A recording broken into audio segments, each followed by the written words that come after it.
Some regulation changes are coming this summer for two popular inshore fish. Yeah, Alabama Marine Resources says speckled trout and flounder are showing historical declines in numbers. That means minimum size regulations will have to be revised. The state has already started an aggressive restocking program for flounder. Our Hal Sherrick reports.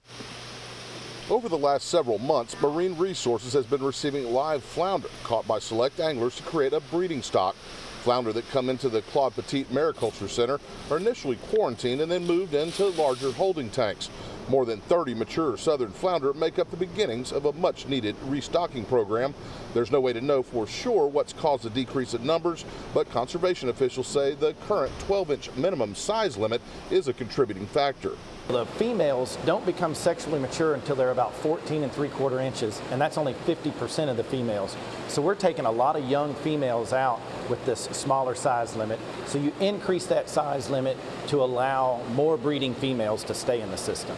Marine Resources officials are recommending raising the minimum length on flounder and creating a daily trip limit for commercial fishermen who right now don't have one. Officials also estimate the number of anglers targeting speckled trout has increased tenfold over just the last 15 years. Whereas 50,000 trips targeted speckled trout each year during the mid-90s, that number is now estimated at 500,000. Because of this, changes to the trout regulations are also being recommended. So the primary concern would be to raise the minimum size length. So now you're getting more of those females that are achieving sexual maturity and reproducing. And there's been a lot of support for a slot limit. That means you put a minimum and a maximum size limit.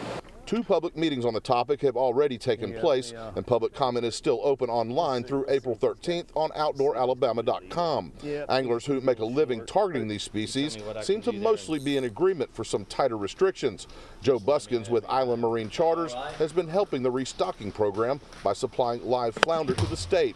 He says he'd be in favor of some tighter restrictions. Anything that can help with our future stocks and just be helpful there. That there's no doubt there's less flounder than there used to be, and there's more fishing pressure. There's more folks moving to the area, and I think it could be a beneficial thing. I'd like to see exactly what they have in store, but I could see some benefit, especially with the on the lower end as far as the size. I could see the size moved up a bit. I think that could definitely help. Hal Sherrick, Fox 10 News.